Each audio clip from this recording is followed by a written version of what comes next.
Well, good evening, everyone. I want to welcome all of you here for the State of the Community. It's my pleasure to be part of a three-person team. Our relatively new now city manager, Scott Neal, been here a little over a year, and our terrific superintendent of schools, Rick Dressen. And we're all going to be making a presentation to you regarding the State of the Community.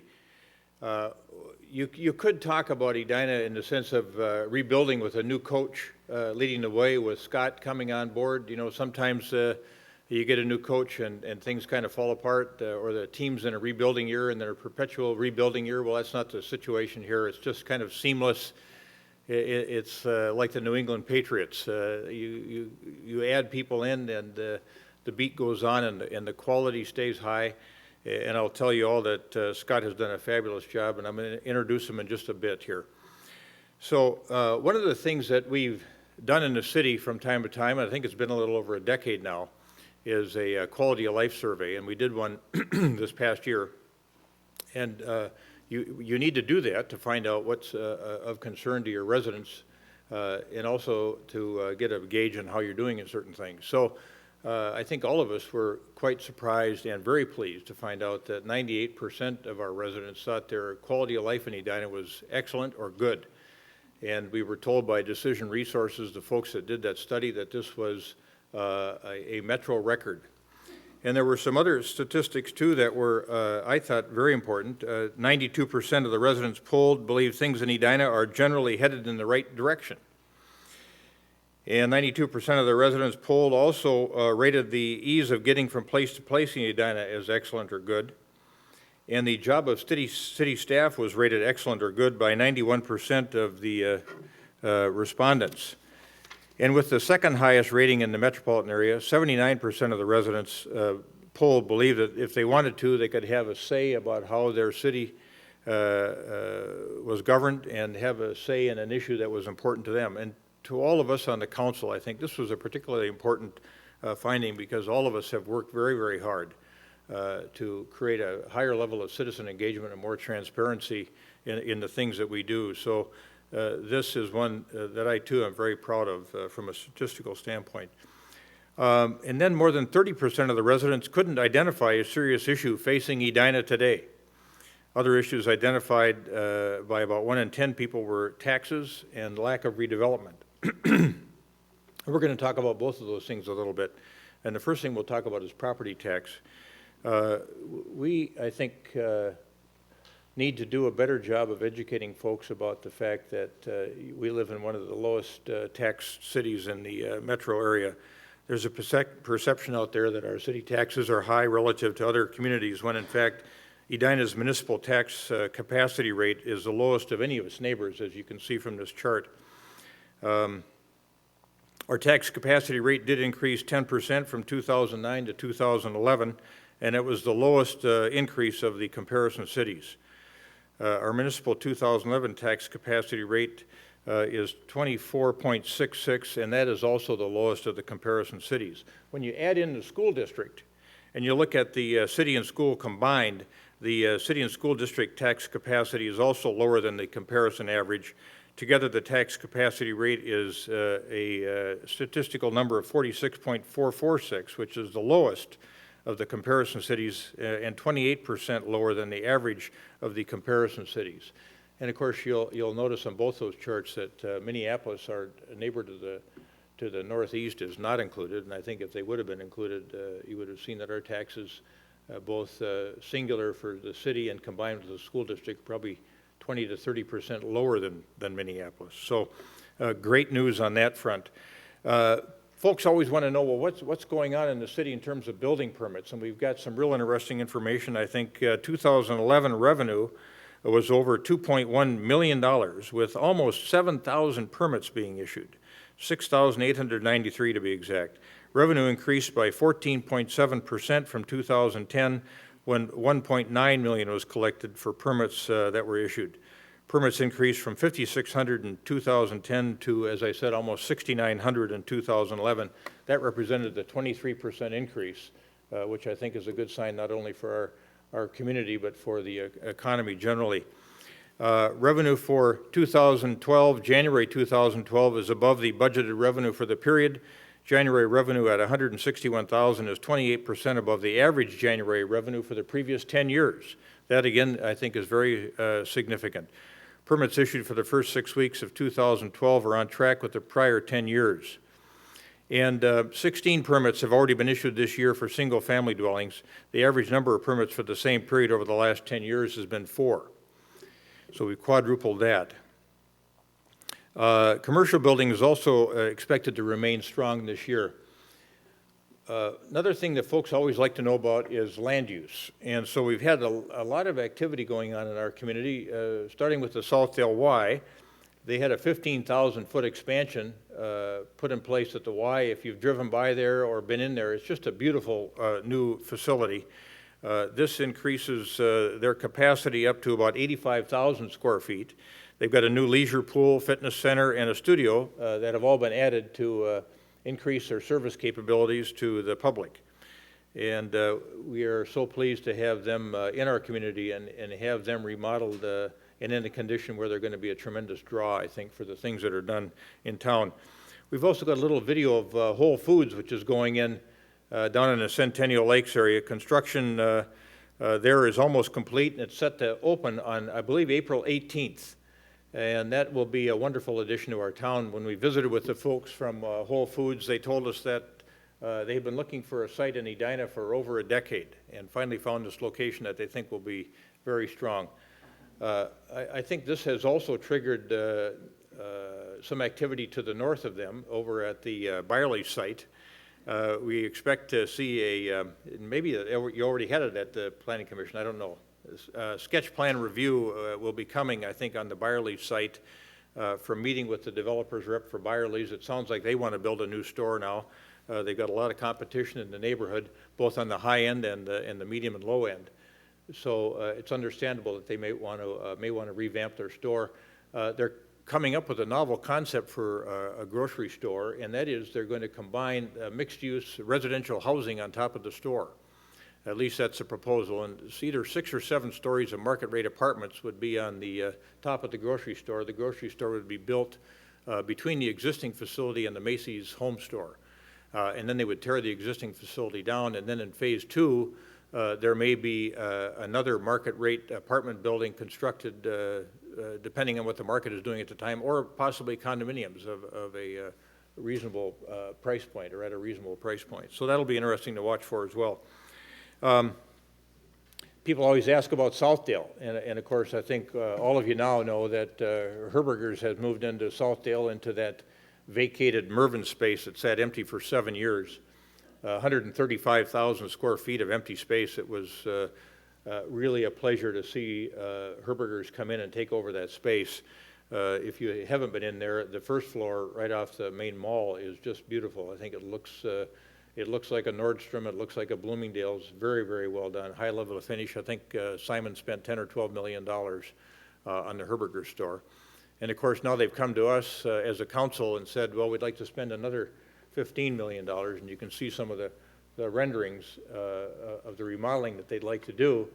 And with 350 properties worldwide, they have told us that their capital committee has said that they'd like to inject $10 million, and they'd like another $5 million from the city of Edina. Well, the council said, well, we're not in the subsidy business.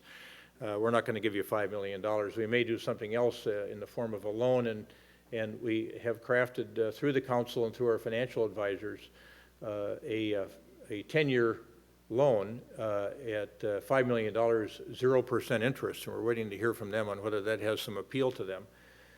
If we can make this work right, what we would do is construct or create a new TIF district around Southdale, and if it has that catalytic sort of effect that we think it will have, those properties around it will go up in value, and we can recapture that lost interest income that we lose by giving them a 0% loan from those other properties from the tax increment district that gets created. So I think folks in our community will think that's a pretty creative way to approach getting Southdale shaped up. You know, when you go into Southdale and compare it just sort of structurally with, I'll say, the Eden Prairie Mall, our competitor to the southwest, I just think this has so much potential from the way it was constructed in the first place through the design of Victor Gruen, the Austrian architect that had this vision for an indoor shopping center being a place that the whole community could gather.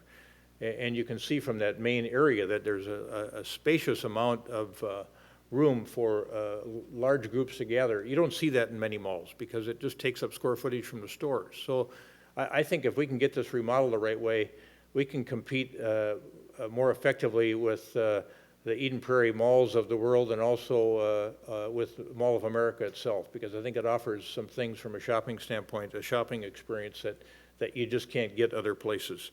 And you couldn't ask for a more convenient place to go shopping. So we know they're also working on new tenants because of what they're doing, and we expect to see some nice things happen there as well. Another thing people are always curious about, of course, is public safety. How are we doing on public safety? And we continue to be one of the safest communities in the metro. I think we have the lowest crime rate in the metro, which is quite remarkable for a first-ring suburb. I think the exceptions to that are Greenwood and maybe Orono might have a slightly lower crime rate, but of course they're way out in the Lake District and a fraction of the population that we have. So you can see that for the recent reporting period, total theft from auto is down significantly from 2010. Last year we had 144 thefts from auto that were reported, down from 233 in 2010. And then with respect to burglaries, total residential and non-residential burglary is down from 2010. In 2011, 121 burglaries were reported. That's down from 125 the prior year. And I know the folks on the council know this, and our council, three of our council members are here this evening: Ann Swenson, Mary Brindle, Joni Bennett. We're missing Josh Sprague. He's maybe out selling a house this evening, I'm not sure, but we miss not having him here. We had a burglar in our community last year that was burglarizing places like Rolling Green. And then last November, the guy was eventually caught and incarcerated up in Anoka County. Well, last November, we started having burglaries over in Parkwood Knolls. And one of our detectives said, this seems like the same kind of MO that this other guy had. And so he checked with Anoka County. Sure enough, they'd let him out in early November, and he was back at work right away in Edina in late November, burglarizing houses. Well, we've caught him, again, along with Eden Prairie. They caught him out in Eden Prairie. They followed him. One of our guys was actually trailing him, I believe. And he pulled up to a house in Eden Prairie and backed his SUV up, opened up the garage, and backed his vehicle in, loaded it up, and came out the front door, and there they were waiting for him. So hopefully this time he'll be gone more than a few months. And I suspect that he will, because we'll be pretty vigorous in the prosecution between Eden Prairie and the city of Edina. Fire department. I think all of you folks know that our fire department, they're firefighters, but they're also emergency medical services personnel, and primarily trained as EMS folks. And when someone calls with a 911 call, they're there at the home in just a few minutes. And with this wireless technology that we have established between the city and Fairview Southdale, they're able to take cardiac readings right on site and wirelessly transmit that data to Southdale, so the cath lab team is ready when the patient shows up. And we thought this was a terrific system and didn't realize how wonderful it was until the CDC did a study that showed the purpose of the study was, where do you have your best chance of surviving a cardiac event in the United States? Turns out it's Edina. Turns out it's Edina, yeah. Hennepin County, you're twice the national average.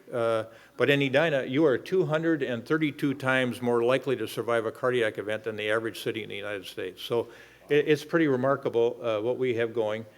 So if you have a relative that has an event and they're trying to decide whether to go to Methodist or Park Nicollet or Fairview Southdale, you better tell him he better head for Fairview Southdale. That's where you're going to have your best chance.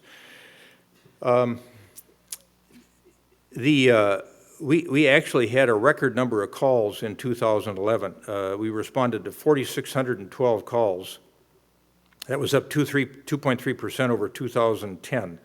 And of those 4,600 calls, 3,600 of them were medical emergencies. So You all know that in Edina, we have the highest number of seniors, I believe, per capita of any city in the metro. People have moved here many years ago and just don't want to leave. They love the town, and they're aging in place and having health problems that go along with it. And so we're doing the best job we can to respond to all of those needs that arise, and I think we're doing a pretty darn good job.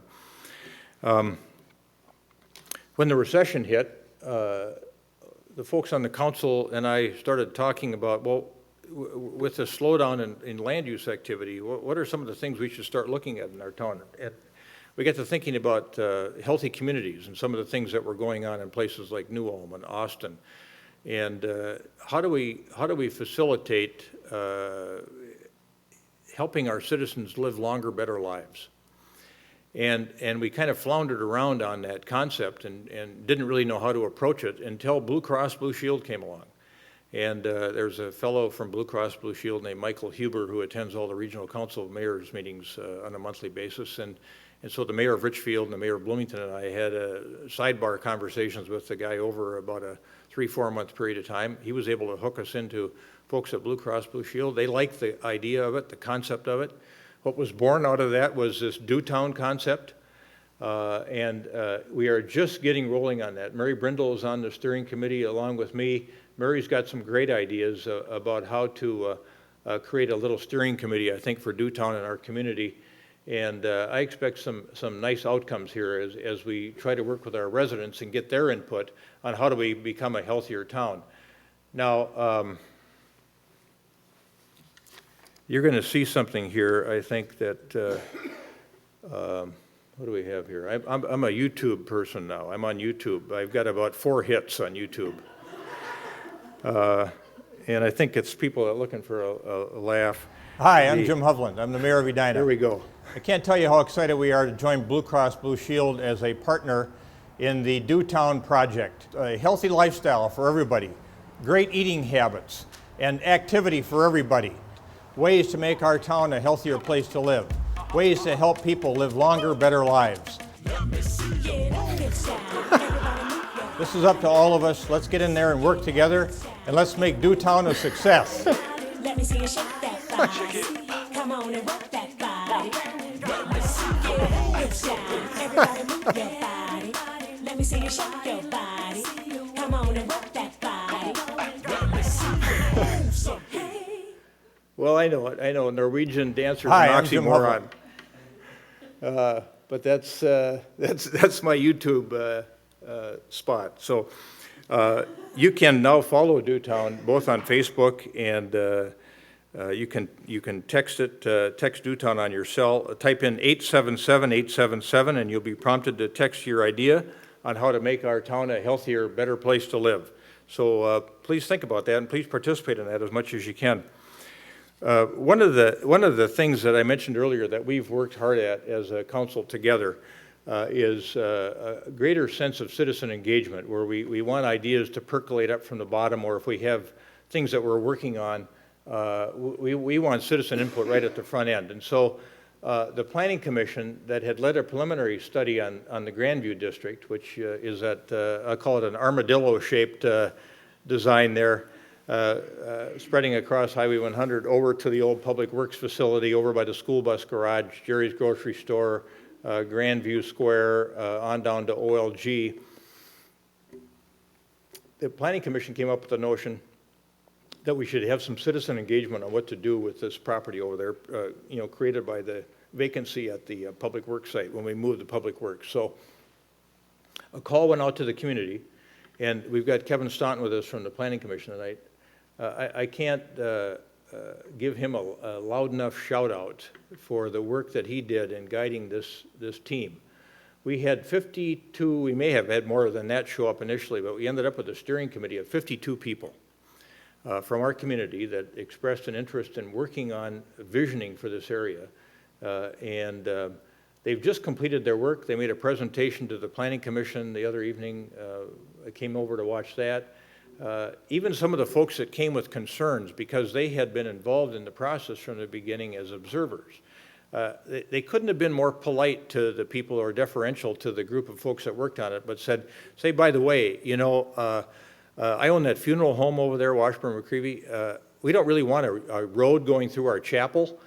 It doesn't really pan out well for us, but so Bill McCreevy was quite clever about that, and other folks were saying be careful about roads in and out of our neighborhoods, but it just spoke volumes to me about the job that this whole group did and that Kevin did in leading this process that came up with some astounding ideas about what we ought to be doing in that area over time. This isn't going to happen overnight. It might be 10, 20, 30 years before this vision is realized in its entirety, but there are some wonderful ideas there percolating about, and I think you're going to come to the council in mid-April or so, and have you got another public hearing coming on that, or?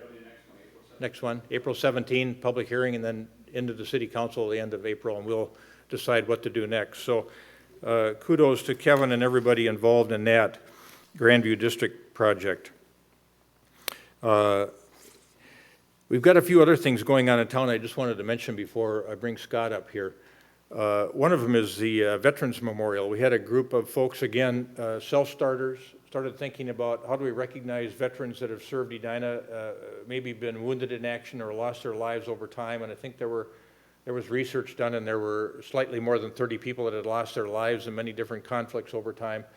The city kind of bankrolled, or didn't kind of, we did bankroll this initial design work, and down at Utley Park, across from St. Stephen's Church, that site has been selected, and there has been a design selected through a competitive process, and you'll see on the screen there the design that's been selected. Now, those folks are just on the front end of beginning a fundraising effort, and they're going to need about $400,000 to $500,000 to make this this dream become a reality. So keep that in mind too. If you're so inclined to donate to this, the fund is being set up over at the Edina Community Foundation with Dick Crockett, and folks can donate over there.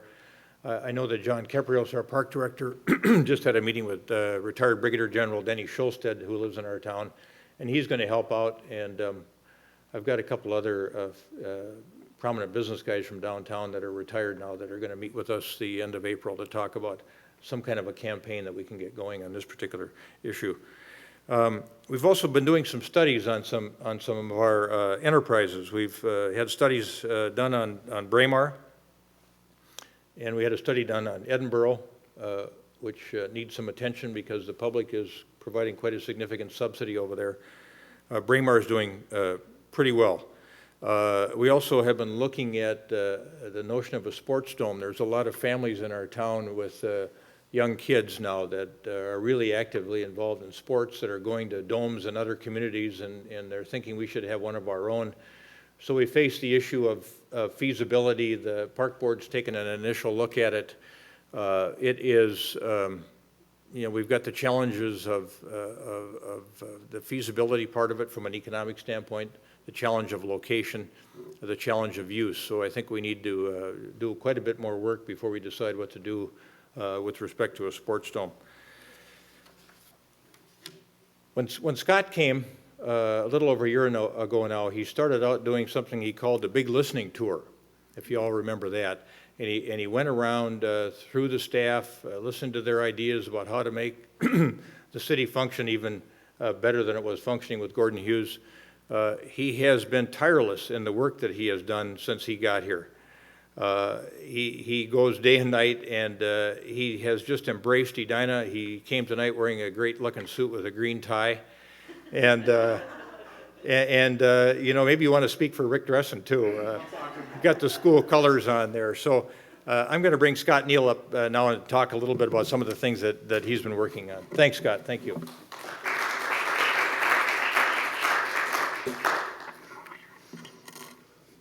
Well, good evening, and thank you, everybody.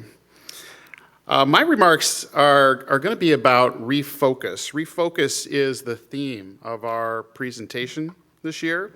And I think it's important to say a few words about what refocus means. Refocus doesn't mean that we can't see. It doesn't mean that you can't see. Refocus just means things are a little blurry, and we're going to refocus. And refocus is an active word. It's a verb. It means we're going to do something. Eyeballs and organizations don't refocus on their own. They need to be refocused by people. When I think about what it means to me to refocus, it means that we're taking a look at what's going on around us, and we're trying to refocus our strategic vision all at the same time. So we don't have the latitude of stopping everything and doing a lot of future gazing to figure out where we want to be. We have to produce and refocus at the same time. And we're fortunate that that we've got a great community. Edina is a great community. It's got a great history. It's got great neighborhoods. It's got great shopping and retail, healthcare. You know, for us, we have the tax base that is the envy of every city in our state, and probably most throughout the Midwest.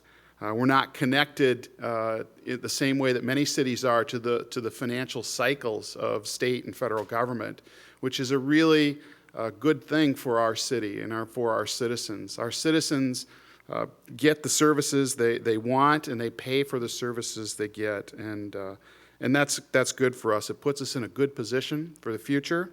Once again, we've had our AAA bond rating reaffirmed for us this past year. Another indication of the strong financial base that we have here, and it's one of the reasons I'm glad to be here.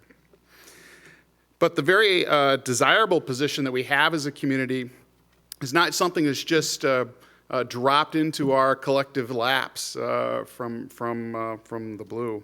It's something that was earned by ancestors of many of you in this audience and the folks that came before us in Edina. And it's our job to take care of that and to perpetuate it into the future. I think it's important for us in Edina, and particularly for city staff members, to realize that as well, that we may not compete directly with people in other communities, but we do indirectly. And there's not a community out there that wouldn't like to have what we have here. And I think it's important that we realize that, and that we refocus our attention to make sure that the Edina that we have today is the Edina that we have in the future as well. Mayor Hovland was very ably described the effects and impacts that a successful city government can have in the community. In my role as a city manager, I do a lot of the behind-the-scenes work, and I'm happy to do that kind of work. One of the things that we've been working on in a high-performing city is to make sure we have a high-performing city staff. And in this past year, I've been able to add 2 high performers to our management staff. One of them is here tonight, Karen Kurt. Karen is our assistant city manager, and she joined us from the very able training ground of Eden Prairie last year. Lisa Schaefer is our director of human resources, and Lisa joined our team from the League of Minnesota Cities, where she was the human resources manager to a couple of hundred cities before she joined our city last year. They've already both been able to kind of hit the ground running here and add important contributions to Edina's future already. Earlier this month, I was able to implement a reorganization of city government, at least in terms of the departments and the divisions and how we organize our efforts to carry out the city's mission. It's probably a little early. I think it's a brilliant plan, but it's a little early to have any evidence of that. So I'll comment a little bit more, I think, on that next year. One of the things the council has been interested in is taking a look. We just had our retreat with the council last weekend, and they're very interested in taking a look at how we finance our large infrastructure investments for the future. We are taking a look at that, and we're trying to take a look at what other cities do, what are best practices, and we're going to be engaging some financial modeling here in the next few months to do that. One of the things they're interested in is getting community feedback. We have a number of people that have kind of come out and who work in the public finance world and who've expressed an interest in helping us taking a look at this, and so that's something we'll be working on later this year. One of the new things I got to do in my career this past year was to work directly with the Citizens League. We invited the Citizens League in as part of our public engagement strategies around our city budget. And we asked them to really come in and help us engage the public and help really take a pretty complex process, not only the city budget, but really focusing on our recreation enterprises and getting the public to come into a meeting in the cold and to learn about how we finance our recreation enterprises and give us some feedback about how they like that. And we really gained some, I think, some really interesting insights and valuable information from that process. And I know the council felt like that as well. So one of the things that we will be doing from that strategy is we've learned a fair amount about how people feel about how we finance our recreation enterprises, and we're going to be implementing some of that information in the upcoming year. Last year, the city also asked us to take, well, the council began the process of taking a fresh look at our recreation enterprises, and the mayor commented a little bit about that in his address. We did do a study of our golf operations and a study of Edinburgh Park. We're getting ready to do the study of our art center, and again, we're reevaluating the operations of a potential sports dome in the community and how, not only how it might be built and financed, but how it might be operated from that point forward. So we're interested in carrying on a pretty busy upcoming 2012, kind of on the inside of city government. We're going to be spending a fair amount of time getting people more comfortable and operating within a new department and division organizational structure. We're going to be looking at our classification compensation system that we have to do as public employees in the state of Minnesota. We're going to be implementing a new website for the outside world and a new intranet for the inside world for us. We've got a new city policy manual that we've put together this past year with policies from many years ago, and we're going to be taking that on as a review project with the council little by little. And we're also looking at performance metrics for our organization and really becoming a more work plan driven organization in the upcoming year. On the outside of City Hall, we're engaging in a process of identifying our neighborhoods and how the city will interact with neighborhood associations in the future. We're examining a sea change in the philosophy we use to redesign city streets and infrastructure called Living Streets. We're going to be taking a deep look into the future improvements for France Avenue between Crosstown and 494, improving parking ramps in the 50th and France area, and implementing the results of a year-long planning process in the Grandview District. We do a lot of planning and preparation for the city of Edina these days. And I think it's important. It always reminds me of a pretty famous quote from Abraham Lincoln where he said, "Give me 6 hours to chop down a tree and I'll spend the first 4 sharpening the axe." We do a lot of axe sharpening in city government right now. And that's important because we think we're at a point in our history of our city where some big things are just around the corner, and we're going to be prepared for them and ready to carry them out. And one of those big things I'll introduce is our superintendent of schools, who does need to get a reminder about his tie at an event like this. And his name is Rick Dressen, and Rick will carry our show home tonight. Dr. Dressen.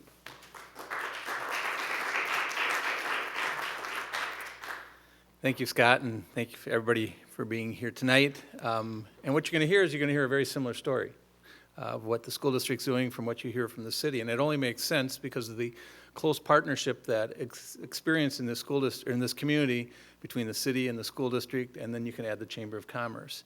And parallels as I talk tonight, you'll see it around planning, you'll see it around the way we're managing our resources, you'll see it on our commitment to being fiscally responsible, you'll see it in our movement toward governance from a policy approach, which again, these are very similar parallel conversations that Scott and Jim shared. I also want to let you know that I could have given much of that talk, and I think they could give much of what I share tonight because of the close partnership that we are experiencing between the city and the school district, the constant communication. Scott regularly has an actual post office box in our school district because we're communicating so much, but that may be a stretch. Let me talk a little bit about the school district and the state of the school district if I could. And I'd like to start out with our product of 2011, our graduating class. 99% of our students graduated. Of those 99%, 94 planned and did attend post-secondary schools, and we're continuing to track their excellence as they continue to move forward. 90% of those students who graduated last year were involved in activities beyond the school day. That commitment of our community and the commitment that is recognized by our students who take that opportunity to be involved in extracurriculars is amazing. Of those 90%, 30% of those are involved in some type of leadership activity, because strategically we believe that our students are going to be difference makers and that we want to give them an involvement to be involved in leadership opportunities at the school level. And so we provide a variety of venues for them to do that, not only at the high school, but at the middle school, and we begin it at our elementary level, because we do believe in that full-service student. Again, on this graduating class of 2011, our community invested, if they started in kindergarten and graduated from high school, invested $130,000 in their education. And they walked out with a diploma from Edina Public Schools. And that diploma is so valuable to them.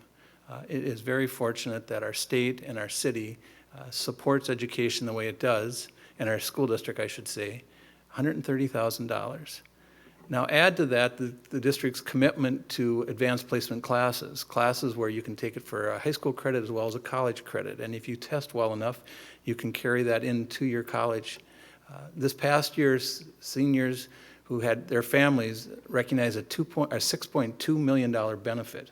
$6.2 million benefit in tax credit or tuition credits because of the opportunities they had at Edina Public Schools. And it's powerful. It is powerful that the commitment the school district has and the work that's done in the classroom, the work that's done in the community, the work that's done at home at night to get a graduating class like that in 2011. Now, of course, the challenge is this. The challenge is that not only are we dealing with the class of 2011, but we're also dealing with the graduating class of 2024. For that is our kindergarten class. And you know what? Their dreams are no different than the dreams that were looked upon in the graduating class of 2011 and soon to be the graduating class of 2012. And our challenge as a community is to make sure that this graduating class of 2024 has those same opportunities when they walk out that door and they cross that stage, that they have the same learning potential that we had delivered to them or delivered to the graduating class of 2011 and dating all the way back the 150 plus years that this school district has been around. Our commitment to young people as a community is really to be recognized not only at a state level but nationally. And as we look forward, we base it on a very strong mission statement. And this mission statement, while it was formalized in 1989, has really been the grassroots of this community. And it's always been about a partnership. This has never been about teachers and students working alone or teachers and parents and students working. This has been about a community effort. And so this commitment to partnership has always been there. It's always been about educate all of our students. So we have a strong commitment in this community to leave no child left behind. So that graduation rate does need to be right at 99 or 100%, and that we need to provide opportunities and success for all students. And that's a significant commitment. And as we walk through this school year, all 8,154 students, we are committed to that mission. Because what we need to do is make sure that these young people are ready to thrive in an ever-changing, culturally diverse global society. And so as we look to the future and as we plan for the future, we can look back at 2011 and say it was a very successful year. We can talk about how we've advanced personalized learning experiences, that we do not want to see students in cartons or in groups, that we really do want to recognize where that student is coming from, what is their passion, what are the opportunities we need to provide them, what are the options we need to continue to provide. So even though our resources may be tight, we continue to grow programming in the area of gifted and talent, in the area of offering world languages. We've been able to continue to grow our opportunities as it relates to technology, where we have a blended learning experience, where we blend that teacher working directly with the student as well as the blended experience through technology. And we continue to provide new opportunities and intervention and support, so if students are struggling or need advancement at a faster rate, that we continue to provide that personal experience. So that commitment continues to grow. At the same time, we continue to seek involvement beyond the classroom. And so we're continuing to explore new ways of having students be involved in learning beyond the classroom through internships, of having learning beyond the classroom, not only in the arts and the athletics, but also in the academics, so that students have that opportunity to continue to grow where they can and when they can. We continue to explore and expand our community education service offerings for all our young people, early childhood right on through that final year, so that they have a strong sense of what service learning is about, because that is a foundation of this community, that commitment to give back. And so we don't only provide students that opportunity to volunteer their hours, but we also teach them the value of service and the benefit of service. And that becomes a core principle along the way we're working. I want to bring it back one, Jennifer, please. I also need to say that one change we do have from the city is we are dependent on our state government to provide funding for our schools. And we work very closely with that. We have the good fortune of a very strong state legislative representatives who do understand the need and the demands of our school district and continue to work with us very closely to maximize those available resources. But about 70% of our funds do come from state dollars and 30% come from local. And we've had the good fortune of having strong support from our local government, our local taxpayers, I should say. And most recently, we passed a levy in November, which provided us additional support for the area of technology. And so it's going to allow us to bring technology and learning together. But at the same time, last spring, we did need to make budget adjustments totaling $2.3 million, or this is about 3% of our general fund budget.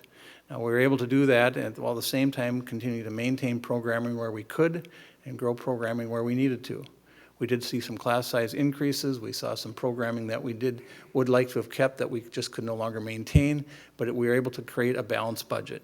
And we too have a AAA bond rating, and we continue to value that. We continue to work from a strong balance of funds to make sure that we are well positioned going forward, because we know the state dollars are going to continue to be challenging, and we need to make sure that our district is well positioned to go forward. We are continuing to explore new partnerships, not only with the city here, but also the Chamber of Commerce, but also other school districts. We're starting to explore partnerships not only here regionally, but at a national level with other educational institutions, looking at new college and university relationships, new ways we continue to maximize our resources. But I will have to say, I think we are probably one of the few school districts in the state of Minnesota that has a formal partnership with the city, where the city council and the mayor and the school district, school board have asked the staff to come up with joint goals. So we literally are held to a higher level of accountability than I think most communities in the state, to say that we have a common mission. And this common mission is around communication and how we can advance our communication jointly, in the area of technology and how we can advance our technology jointly, in the area of facilities and how we can advance our facilities jointly. And so our staffs get together on a regular basis to make sure we carry those goals forward.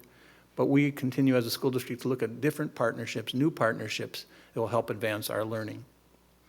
As we look at other ways of supporting our young learners, technology has become a match with learning. That no longer is technology riding on the side, it really is part of the world. And we do recognize that learning is taking place anytime, anywhere, on any device. And students do understand that and do appreciate it. And we continue to put a high value on the direct learning between the teacher and the student, but we really do see the value of technology, and we have had good support from this community, which will allow us to advance that technology to make sure our students are truly ready for the world that lays ahead of them. As we look at our current reality, and as we go to look forward at a new vision, the good news is I don't think we've ever been more strongly positioned than we are at this time as a school district. And we are very fortunate to be in that position, and we take that with high regard. We do recognize the strong success we have. We are the only school district in the nation that's recognized by Newsweek, U.S. News and World Report, Forbes magazine, Sports Illustrated, and Family Circle as top-rated school districts across the board, be it in finance, be it a community-based school, be it achievement, or be it athletics. We are recognized at that level. Our arts program is being recognized internationally by the Thespian Group. Our music program is recognized for its work at a national level as well, and those stories go on. But the bottom line is we're well positioned to continue with that success, that we do feel we're in a resource position of strength. We have a situation where we're a first-ring suburb, and we continue to have growing capacity. Our open enrollment continues to help us manage that, and we have to manage those numbers, but we're in a situation that we're well positioned to continue to maintain a strong enrollment, which also generates that revenue to support our programming and services. We're also a right-sized district. We're a 1 high school, 2 middle schools, 6 elementary, which allows us to be quite mobile. which allows us to be responsive to the program needs, and that we don't get caught up in some of the bureaucracy that a larger district does, and that we can work more efficiently than a small district does. So we're well positioned to work quickly. We have a history of strategic success.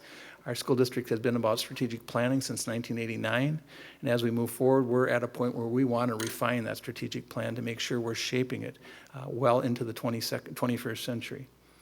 And the partnership piece, I've talked plenty on that. We continue to support that. And the final piece, and the most important part of this whole side of the story, is that we have this commitment from the community to support young people in their future. In November, we saw that once again, where we had people on two different questions, one at an 80% approval rating and the second a 71% approval rating, to increase and support learning, increase their taxes and support learning. The community voted that very strongly. We have a 55% connection rate back to the school district in this community. While we only have 23% of the community population having students in our school district, we have a 55% connection back to the Edina Public Schools. What I mean by that is they either have children in school, have had children in school as grandchildren, or they attended school in Edina. 55%, that's 25% higher than any other community in the metro area, and it draws a strong correlation then to support young people and their future. And we see it as a real powerful driving force for us, because we know the community will be part of our future, and they're going to have to be part of our future as we look to the strategic plan. Our strategic plan, as we move forward, the board has been working over the past 12 months on creating a new vision.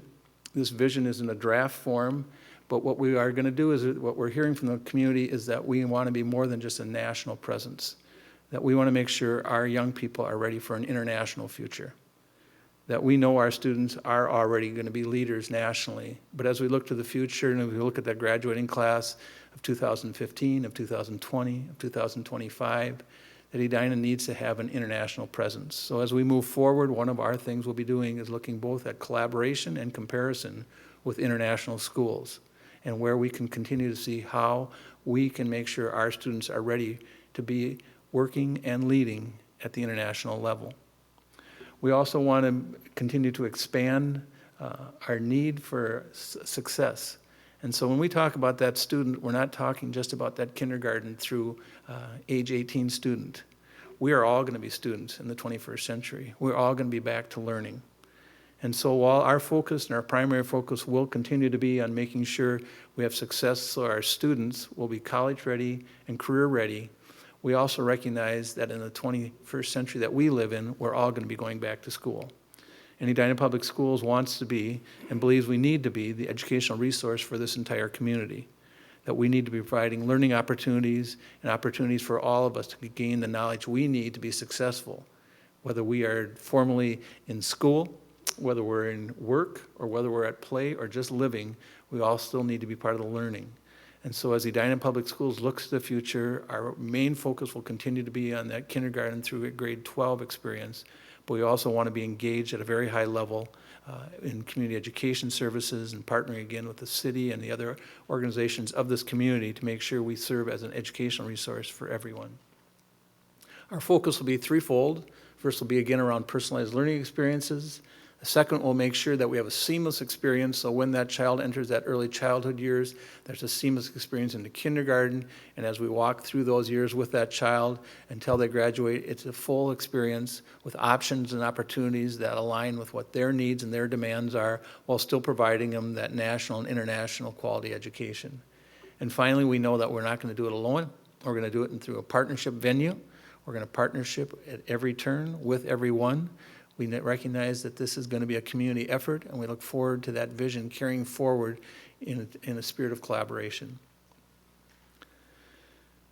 The learners of the 21st century, again, as I mentioned, they come in all ages. They are led by all types of teachers, and the thought of we having a quality staff is going to be a driving force for us going forward, because, again, we need that quality staff. And our commitment to training our staff at a very high level for them to be successful is key. The learners of the 21st century are ready and expect the very best. And what's really amazing as you look to the future is not just the 21st century we're preparing young people for, but literally we're preparing them for the 22nd century. For the students who are now in our early childhood programs, who are in kindergarten, they will be living into the 22nd century. And as a community, we have a responsibility. We have a responsibility to make sure those kids will be successful and that they'll understand the value of what this community has been founded on young people and on future through training. And that there will be a state of the community in the year 2012. And they'll be talking about what was left to them and the quality of service they received, and that they'll carry that mission forward.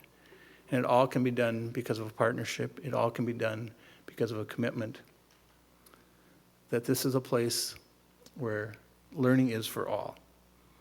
It's a place where we learn and play together. It's a place where we learn and work together, but it is a coming together, a community that comes together through city government, through the chamber, through types of civic organizations, faith communities, and school districts, working together to make great things happen for this community. And I'm very fortunate to be the superintendent of Edina Public Schools. I do it with humility and pride and very good fortune. And with that, I thank you for being here tonight. I think we're gonna have some time for questions. I'll ask Jim and Scott to come forward and we'll respond to questions that you might have. Thank you.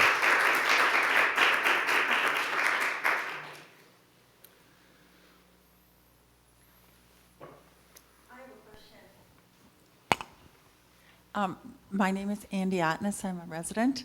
And my question is about your survey. I have lived here for a quarter of a century and never been called to be part of a survey. And my neighbors were called, and they were called at home.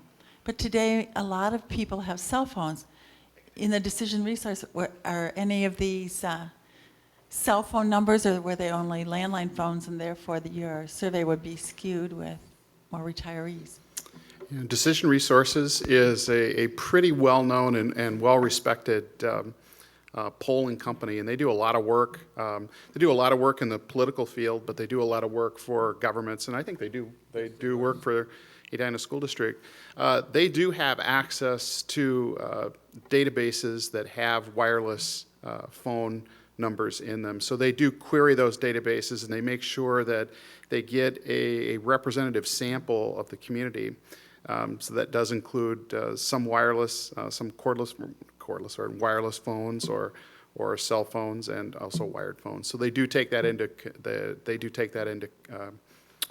into the computation when they do their sample size. I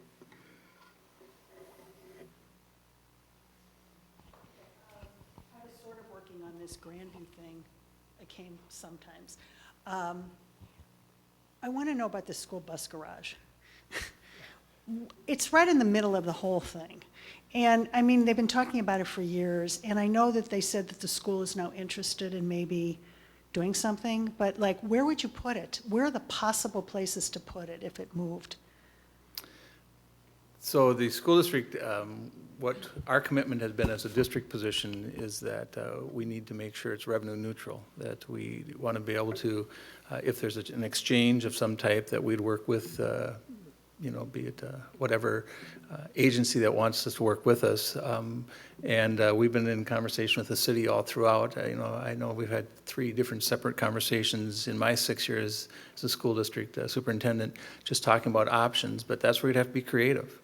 We recognize that at the Grandview plan that there's probably a better use for that space, but we also want to make sure then we have a place to store our buses. We want to keep them within the district. And we think in some creative venue that we can make that happen. I know the group that's been studying that has been also taking a look at some options that are out there, and we'll continue to explore that. But we're going to stay engaged in the dialogue to help solve that problem.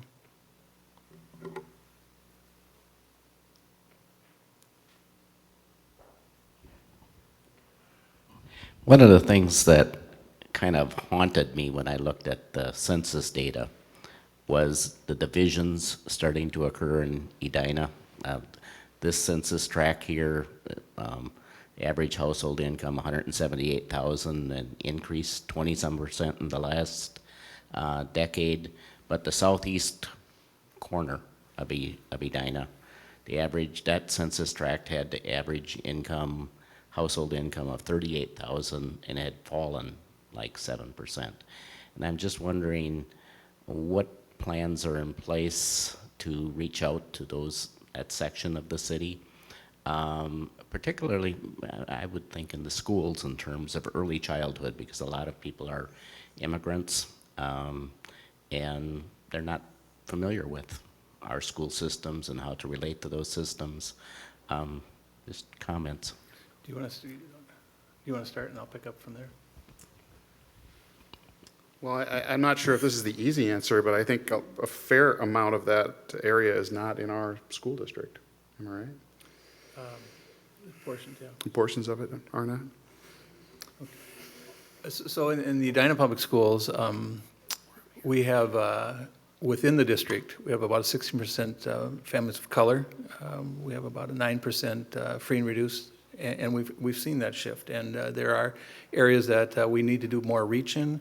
We've done a lot of reach out for those families, first-generation families. I tell you, they have the strong commitment about education as that third or fourth generation family to Edina. I mean, they are here and they're choosing Edina, and they're doing it because they know and they believe in the quality of education. We do outreach, so we go out to the sites and we'll do our training and working with them on site. We have liaisons that we work with them, and we're looking forward to engaging the community in a dialogue. We think as a community, our demographics are changing. I mean, we're becoming more aging population. We're seeing the number of school-age children continuing to shift, and we're seeing the demographics. We're seeing a spread, where we're seeing more families that are struggling financially at times, and we're seeing the face of Edina change as well. And I think it's a great opportunity for us to get together and start talking about it and saying, how do we work together?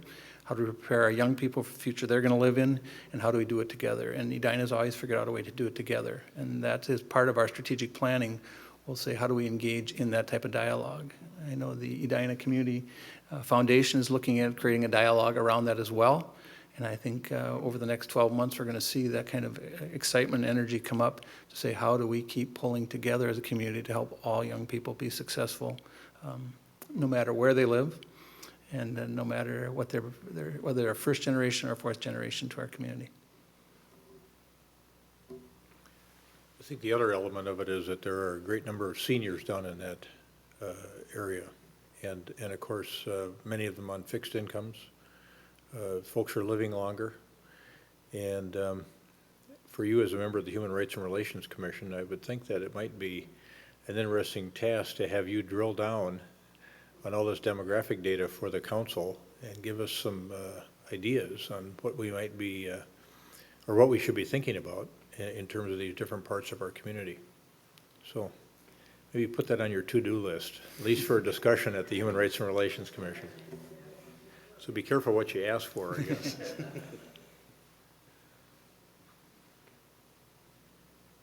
Anyone else? I'm giving dance lessons on the rodeo, the Egyptian, and the hitchhiker. All those things I learned from Dexter, plus a few more, so. Well, we thank you for coming out tonight. Thank you. Thank you very much. Thank you.